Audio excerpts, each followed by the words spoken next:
Parece que todo lo malo nos pasa a nosotros en las situaciones de juego y que lo que estamos haciendo no está siendo suficiente. Esa es la conclusión que tengo. Y todavía cuando pasan algunas cuestiones dentro de la cancha, así como las de juego también, ligamos todas nosotros, ¿no? Es una organización muy fuerte la del arbitraje y meterse con ellos siempre tiende a empeorar en vez de que mejore. No soy yo el encargado de hacer eso.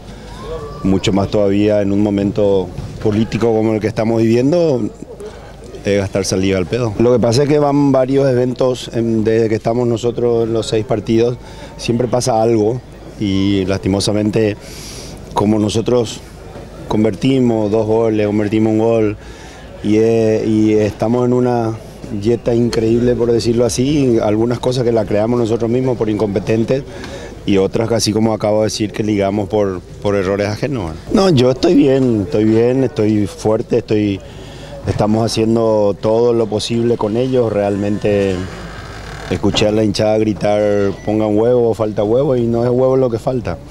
Falta anímicamente salir de un momento complicado, prestar más atención a los pequeños detalles, cosas muy simples, porque nos hacen goles realmente muy